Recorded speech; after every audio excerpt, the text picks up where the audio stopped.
You know, recently I've kind of found myself not really caring about superhero movies anymore. Like, if a new one comes out, I'll probably still watch it, but I'm never as excited as I used to be. Superhero movies these days just kind of feel like trinkets, as they may look nice, although some of them haven't even managed that much, but I'm not really going to care about them all too long afterwards. Granted, there are exceptions, but it sucks knowing that for every one great movie these days, there are at least two that just don't hit the same. And this isn't even just a problem with the movies. If anything, the TV show situation is even worse. For example, I was already on the fence about watching the Marvels, and it makes sense that I would need to see Captain Marvel to understand it.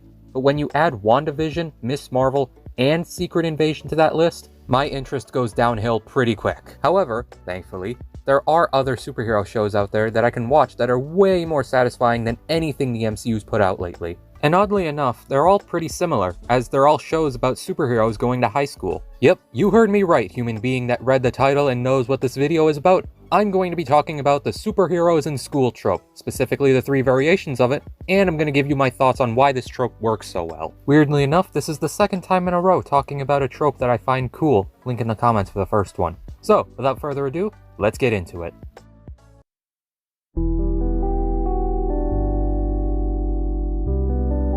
Starting off the superheroes in school talk, why not talk about the thing that literally has its name referencing a school built for superheroes?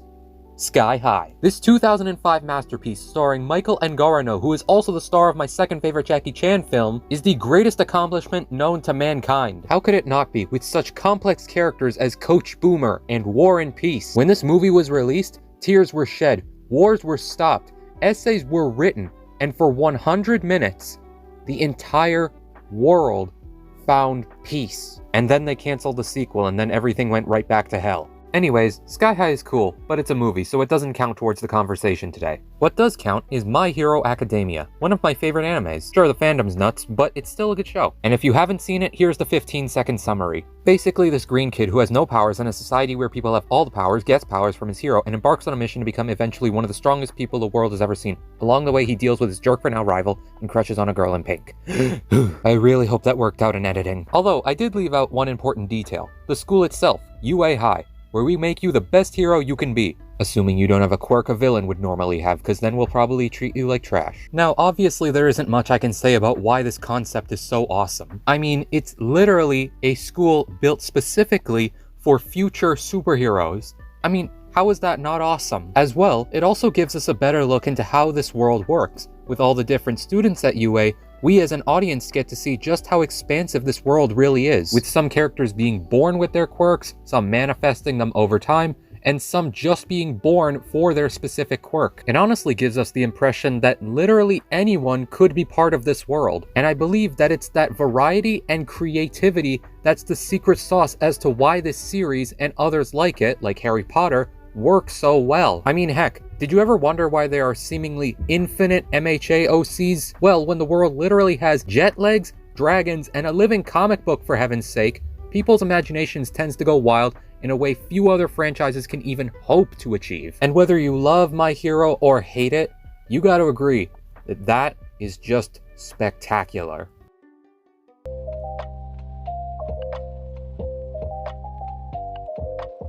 Next up, we have the spectacular Spider-Man with the secret identity trope. And you know, for a show that's consistently called one of Marvel's best shows out there, I can safely say that it does live up to the hype. And as for the general story, well, it's Spider-Man. We all know about Spider-Man, right? You know, Spider-Man. Living on the edge, fighting crime, spinning webs, swinging from the highest ledge, you can leave above our heads. Yeah, that guy. And while this may be weird to hear, but Spider-Man is not the main focus of this show.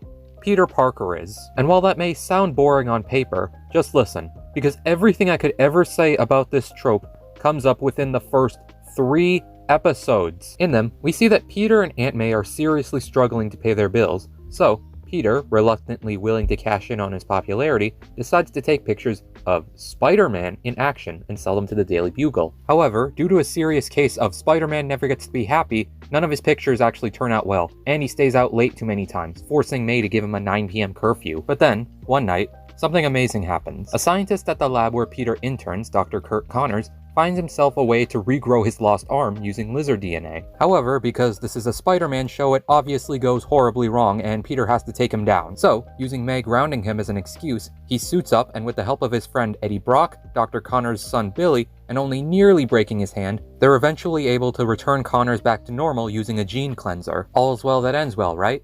Well, not really. Because it turns out that Peter was actually taking pictures of the fight with Lizard and then sold them to the Bugle. Sure, all the pictures shown were just of Spider-Man and the Lizard fighting, but he still lied to everyone just to make a quick buck instead of actually helping. Needless to say, Peter gets fired from his internship and his friendship with Gwen and Eddie takes a massive blow. Although, before he leaves, he manages to snag a very familiar gene cleanser. When he gets back home, he thinks about all the bad stuff that's happened to him recently. No job, no friends, a busted up hand, and a hard curfew. He starts thinking that this was never supposed to happen to him, that all this bad stuff only happened because of a random bug bite. Although, with the context of Across the Spider-Verse, yeah, we can pretty much all see that that's not the case. And just before he's about to take the cleanser, he notices something. A picture of him and Uncle Ben. And in that moment, he realizes that so what if no one is throwing him a thank you party? He was still able to save Connors' life, and who knows how many others. So, he decides that, for the city's sake, Spider-Man has to stay. For now, at least. May I remind you that this is episode 3 out of 26, and obviously, as such, there are a lot more complications added to Peter's story in the future, especially in the love department. I mean, honestly, how many 16-year-olds get this many girls? 2 of them are adults. Wait. No! But this episode pretty much is the epitome of the secret identity trope and how it can be used effectively while not also being the most frustrating thing on earth. Dear gosh, I hate that this is my guilty pleasure show. However, there is one more step to this process. What happens when the hero's identity eventually gets revealed? Well, for that, I ask you to fasten your wheelchairs, fire up your jet, and turn your attention to our last example.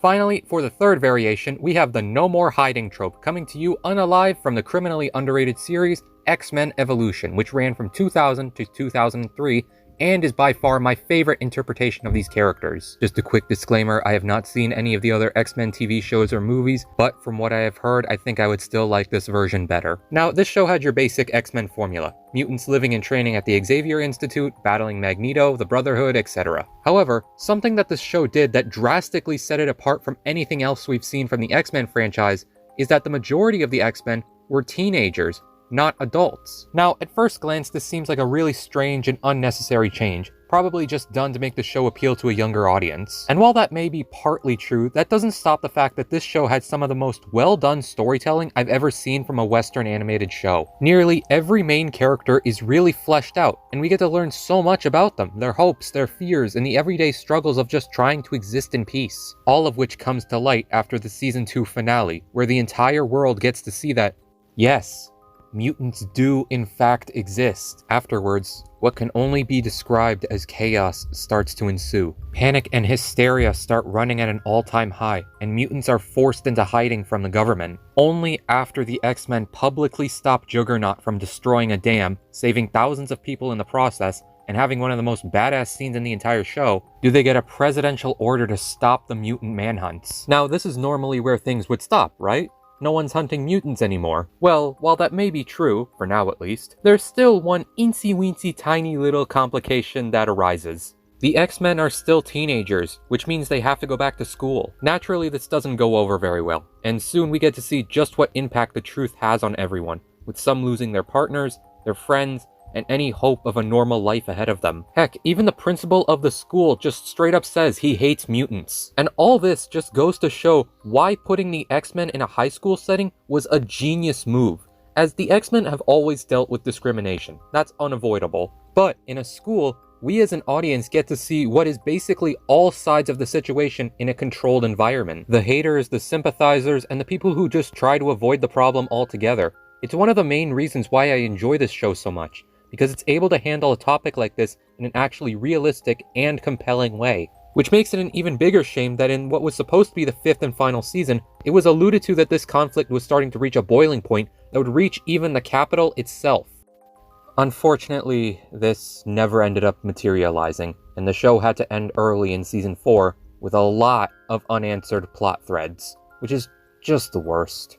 However, whether this series ever reaches its real conclusion or not, this show, Spectacular Spider-Man, and many others just like them, will continue to persevere in the hearts and minds of those who truly enjoyed them.